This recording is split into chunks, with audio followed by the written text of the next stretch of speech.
You have been taught to fear loneliness, to see solitude as weakness, as a failure to belong. Yet the most dangerous men in history did not fear being alone. They sought it. They withdrew not because they were broken, but because they were becoming something most people never dare to face. There is a reason silence sharpens certain minds, why distance gives birth to inner authority, and why those who master themselves no longer beg for noise, validation, or approval. This video explores a truth that unsettles the comfortable and exposes the illusions of modern life, why solitude is not emptiness, but a forge. As you listen, notice what resonates, and comment the phrase inner strength if you feel it. Subscribe, like this video, and stay until the end, because what you are about to hear is not motivational comfort, but a quiet revelation most people spend their lives running from. Across history, solitude has never belonged to the weak. The Stoics saw it as a discipline, not an escape. Ancient warriors, strategists, and philosophers withdrew from the crowd to refine judgment, not to hide from life. In Greek thought, inner sovereignty was born away from the agora, where noise distorted truth.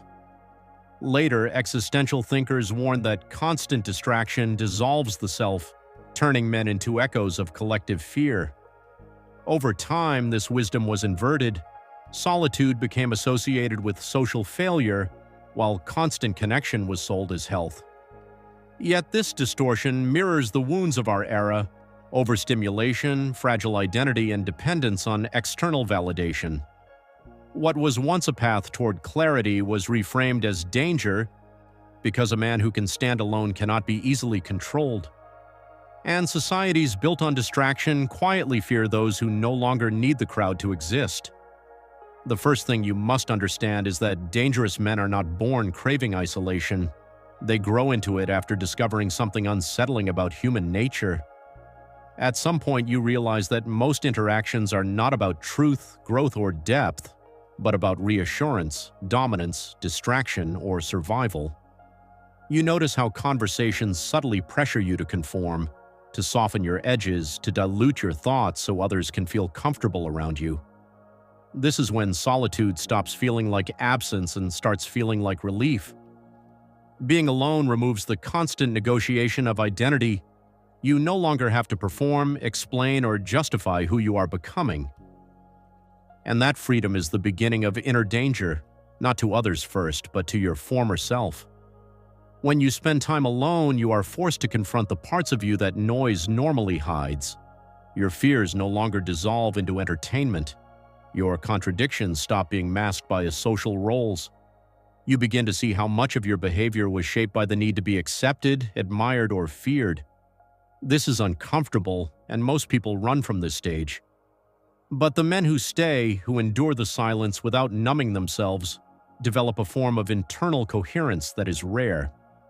They start acting from alignment instead of reaction. That is where danger begins, because predictable men are easy to manage, and aligned men are not. Solitude sharpens perception. Away from constant opinion, you begin to notice patterns you were previously too distracted to see. You recognize how often people say one thing and mean another, how praise can be a leash, how outrage is often a performance. When you are always surrounded by voices, you borrow thoughts without realizing it. Alone, your mind starts to separate what is truly yours from what was installed. This process feels like a slow internal purification. Ideas fall apart. Beliefs lose their emotional charge. What remains is not louder but clearer, and clarity makes you dangerous because you stop being easily influenced by fear, urgency, or collective hysteria. There is also a biological dimension most people ignore. Constant social stimulation keeps your nervous system in a reactive state. You are always responding, adjusting, defending, or pleasing. Solitude allows your system to settle, not into weakness, but into alert calm. In that state, your decisions are slower, more deliberate, and less emotional. You stop mistaking intensity for importance. You stop confusing movement with progress.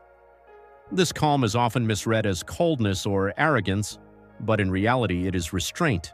And restraint is one of the most threatening traits a man can possess because it signals self-command. Another reason dangerous men prefer being alone is that solitude reveals time differently. When you are constantly busy socially, time blurs.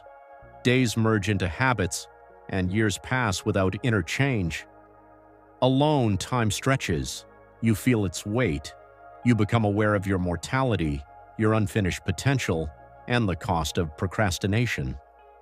This awareness creates pressure, but it is a productive pressure.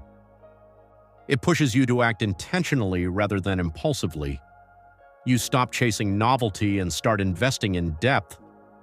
That shift alone separates you from the majority, who live in cycles of distraction and emotional maintenance. There is also the matter of power dynamics. In groups, even informal ones, hierarchies form quickly. There are expectations, unspoken rules, and emotional economies. When you remove yourself from these structures, you reclaim psychological independence. You are no longer trading pieces of yourself for belonging. You no longer soften truths to maintain harmony. This does not make you antisocial, it makes you selective. You choose when and how to engage, instead of being constantly available. That selectivity is unsettling to others because it cannot be easily read or controlled. Dangerous men understand that solitude is not isolation from humanity, but separation from illusion. They are not hiding, they are refining. They are not rejecting connection, they are rejecting dependency.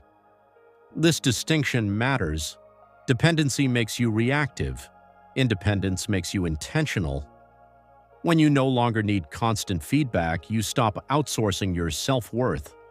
Your confidence becomes quieter but heavier. It does not rise and fall with approval. It is rooted in self-trust built through long periods of honest self-confrontation. You also begin to notice that many people fear being alone not because they dislike solitude, but because they dislike themselves when no one is watching. Solitude removes the mirrors that reflect a curated identity. You are left with what you have avoided becoming accountable for. Dangerous men do not escape this confrontation. They walk into it. They sit with discomfort long enough for it to transform into insight. Over time, they develop an internal authority that does not require external reinforcement. That authority is felt immediately when they enter a room, even if they say very little. Another overlooked aspect is how solitude trains patience. In a world addicted to instant response, the ability to wait is rare. Alone, you learn to tolerate boredom without panicking, uncertainty without rushing, and desire without immediately satisfying it. This rewires your relationship with impulse. You stop being driven by emotional spikes and start choosing actions based on long-term consequence. People who cannot delay gratification are easy to manipulate. People who can wait are not. This is why patience has always been associated with power. Solitude also forces you to listen to your internal dialogue. You hear how you speak to yourself when no one is there to interrupt. At first, this can be harsh. Old criticisms surface, doubts repeat themselves. But as you remain present, something changes.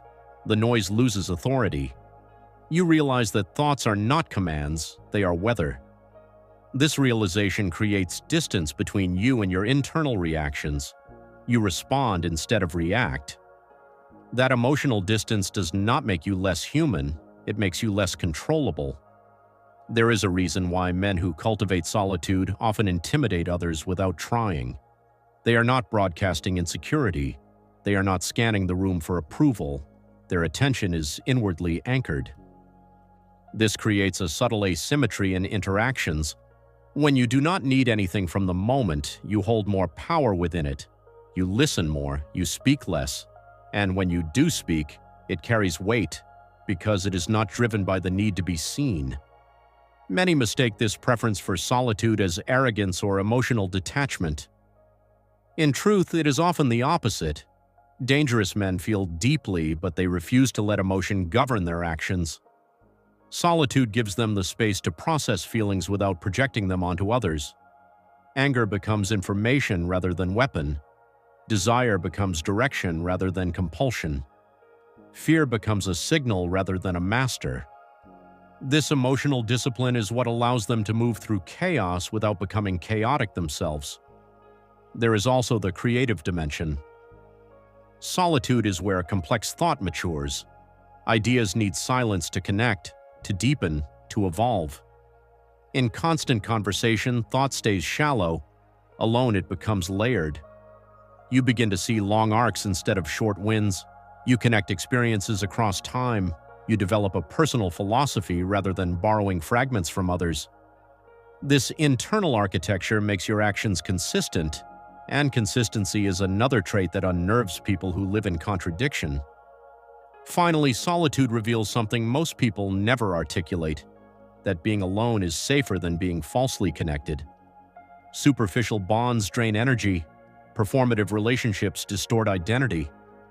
Dangerous men choose solitude not because they hate people, but because they respect themselves too much to live fragmented. They understand that the price of depth is distance, and they are willing to pay it. Not forever, but long enough to become whole. And yet, even here, questions remain. How does solitude transform into strength without turning into bitterness? Where is the line between independence and isolation? And why do so many men enter solitude seeking peace, only to discover something far more demanding waiting for them there? These answers require going deeper, beyond comfort, into the paradoxes most people avoid. What most people fail to understand is that solitude does not automatically make you strong. In fact, solitude initially does the opposite.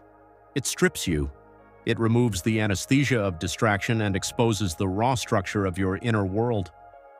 Many men enter solitude expecting peace and discover instead a confrontation.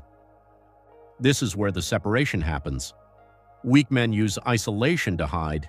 Dangerous men use it to sharpen. The difference is not external behavior, but inner orientation. One avoids reality. The other moves directly toward it. As you remain alone for extended periods, something subtle but profound begins to happen. You stop confusing loneliness with lack. You begin to sense that loneliness is not the absence of others, but the absence of self-connection. When that connection forms, solitude no longer feels empty. It feels dense, heavy, almost alive. Your inner world becomes louder than the external one ever was, and this is where modern illusions start to collapse. One of the first illusions to break is the belief that happiness comes from constant stimulation. Modern life trains you to associate aliveness with intensity, notifications, reactions, novelty, urgency. Solitude removes all of that. At first, your nervous system rebels. You feel restless, unmotivated, even anxious. This is not a sign that solitude is harming you. It is withdrawal. You are detoxing from external validation. Dangerous men endure this phase without romanticizing it. They do not post about it. They do not dramatize it. They simply stay. As the noise fades, you begin to see how deeply the ego is tied to performance. The ego thrives on witnesses. It needs to be seen to feel real. In solitude, the ego weakens. It has no audience. This creates discomfort because much of what you thought was confidence was actually reinforcement. Without applause, you are forced to ask a brutal question: who are you when nothing is reflected back to you? Most people never stay long enough to find out. Dangerous men do. This is where the paradox begins. The more you detach from social reinforcement, the more internally stable you become. You stop measuring your worth through reaction. You stop calibrating your behavior to maintain an image. Slowly, your actions start aligning with your values rather than your fears. This alignment creates a quiet authority. You are no longer split between who you are and who you present. That internal unity is felt by others instinctively, even if they cannot explain why. Another illusion solitude dismantles is the belief that connection always equals intimacy. In reality, many social bonds are forms of mutual avoidance. People gather to escape themselves. They fill silence to avoid thought. They share surface emotion to avoid depth. When you step away, you realize how rare true presence actually is. This realization does not make you cynical. It makes you precise. You stop confusing proximity with closeness. You stop mistaking attention for care. As you grow more comfortable alone, your standards change. not out of arrogance but out of clarity. You become less tolerant of manipulation, emotional noise, and performative outrage. You notice how often people attempt to pull you into their unresolved conflicts, seeking validation or distraction. You also notice how easily you once complied. Solitude teaches you containment. You learn to hold your energy instead of leaking it into every interaction. There is a deeper psychological shift happening here.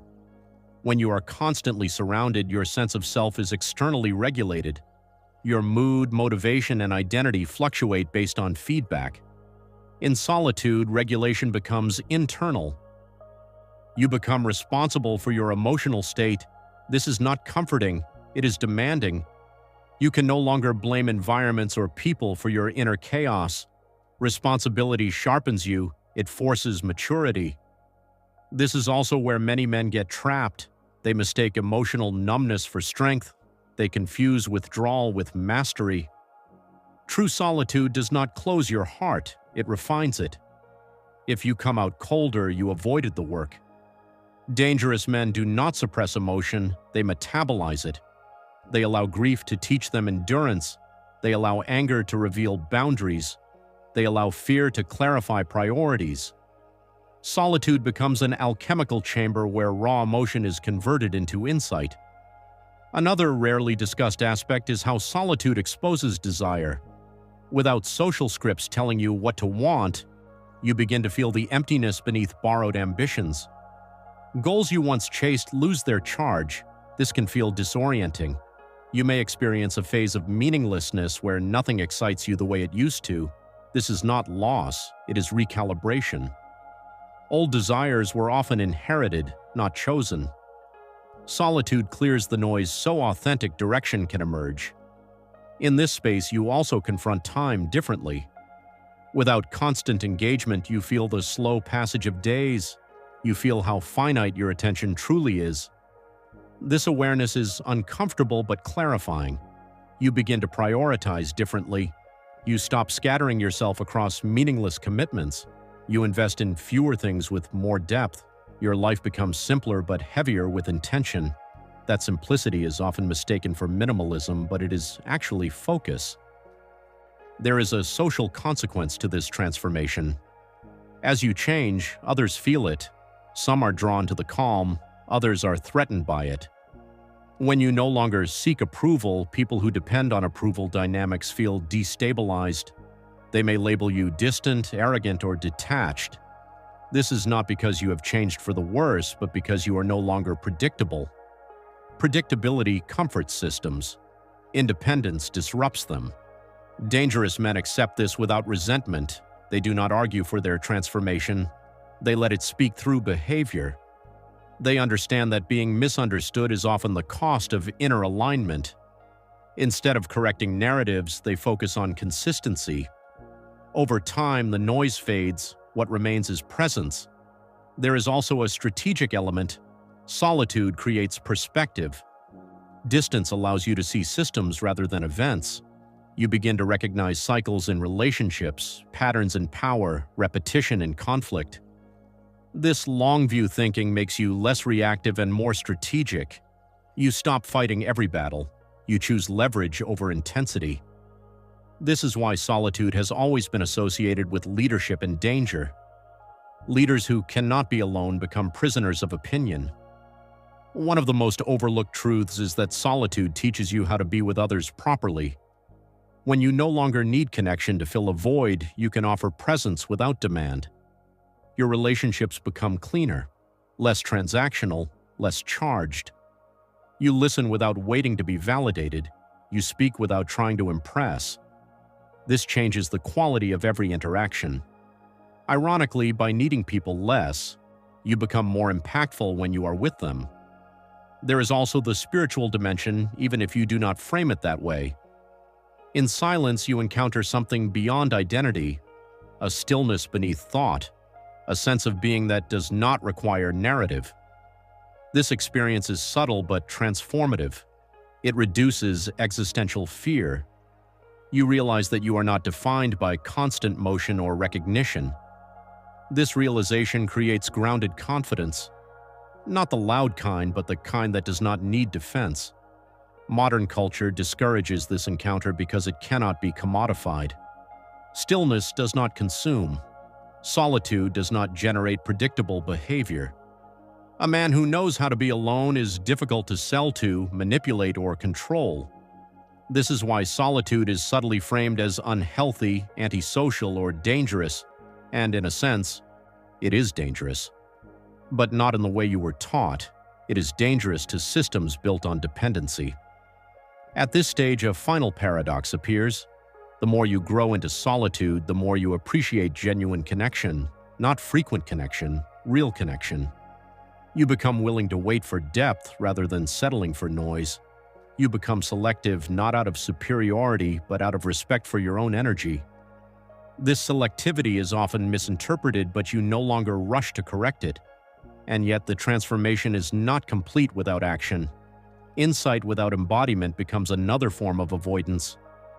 Solitude prepares you, but it does not replace engagement. The real danger lies in knowing when to return, how to engage, and what to bring back with you. This is where solitude must be integrated into life, not used as refuge. How that integration happens, how you apply this internal power without becoming rigid or disconnected, is where most men fail. That is why the final stage is not withdrawal, but application. Solitude forges the blade, but the blade must eventually move through the world. How you do that without losing what you gained is the final discipline, and the one that separates men who disappear from men who quietly change the environments they enter. If solitude is where dangerous men are forged, then the question becomes practical. How do you enter it without getting lost? And how do you use it without becoming rigid or detached? Solitude is not a mood, it is a discipline. The first step is intentional withdrawal. This does not mean disappearing from the world, cutting people off dramatically, or romanticizing isolation. It means creating regular, protected spaces where you are unreachable, unobserved, and unentertained. Start small but consistent. Choose a daily window where there is no input, no music, no scrolling, no conversation. At first, your mind will resist. You will feel an urge to fill the silence. Do not fight the urge, observe it. This observation alone begins to restore internal authority. The second practice is learning to sit with discomfort without immediate resolution. When you are alone, unresolved thoughts and emotions will surface. Instead of analyzing them endlessly or distracting yourself, let them exist without commentary. This trains emotional containment. You are teaching your nervous system that intensity does not require action. Over time, emotions lose their power to hijack your behavior. You begin to feel deeply without becoming reactive. This is not suppression, it is mastery.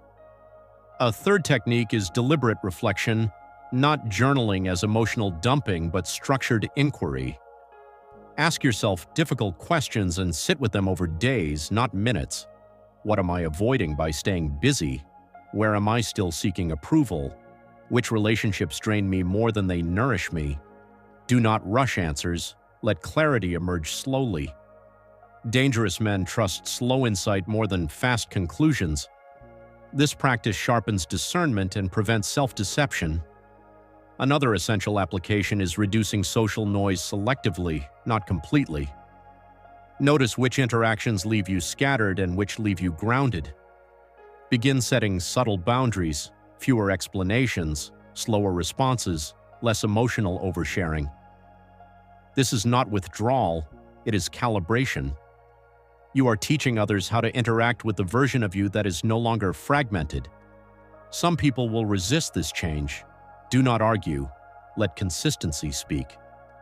Solitude also requires a physical anchor. Stillness without embodiment becomes abstract.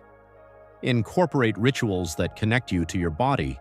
Long walks without headphones, controlled breathing, strength training done alone, or silent stretching. These practices ground insight into physical presence. A dangerous man is not only mentally calm, his body reflects containment. Movements become economical, posture becomes deliberate. This nonverbal coherence reinforces inner alignment. One of the most important applications is learning when to re-enter the world. Solitude is not the goal, integration is. After periods of withdrawal, engage intentionally, speak less but with precision, listen more than you respond, observe dynamics without immediately participating in them. This allows you to test your internal stability in real conditions. If you feel pulled into old patterns, return briefly to solitude. This back and forth is how strength is refined. Expect obstacles. The most common is guilt. You may feel selfish for choosing time alone. This guilt is often inherited from cultures that equate availability with virtue. Recognize it for what it is, conditioning. Another obstacle is boredom. Boredom is not emptiness, it is the mind recalibrating after overstimulation. Stay with it. Beneath boredom lies clarity. A third obstacle is the temptation to turn solitude into superiority. If you begin judging others for their noise, you have missed the point. Solitude humbles before it empowers. Finally, apply what solitude teaches you through action. Make decisions you have been postponing. Remove commitments that dilute your energy. Pursue fewer goals with greater depth. Speak truths calmly instead of dramatically. The transformation becomes real when your life simplifies but intensifies in meaning. You no longer need to announce change. It becomes visible through restraint, presence, and consistency. Used correctly, solitude does not disconnect you from life. It reconnects you to it on your own terms. It teaches you to move through the world without being consumed by it. This is how inner danger becomes quiet influence rather than destructive force. And this is how solitude stops being a retreat and becomes a weapon of clarity. You now see why the most dangerous men are rarely the loudest, the most visible, or the most socially entangled. Their strength was not built in constant interaction but in silence. Solitude stripped them of illusion, forced them to face themselves without anesthesia, and returned them to the world with clarity instead of hunger. They learned that needing less makes you stronger, that waiting sharpens judgment, and that inner alignment is more powerful than external dominance. Solitude did not make them cold, it made them precise. It did not disconnect them from humanity, it freed them from dependency. What truly unsettles people is not aggression, but self-possession.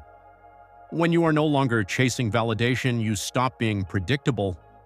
When you can sit alone without collapsing into distraction, you stop being controllable. This is why solitude has always been misunderstood, pathologized, or romanticized, but rarely taught. It produces men who think long-term, feel deeply without leaking emotion, and act deliberately instead of reactively. Men like this do not need to prove anything. Their presence already answers the question.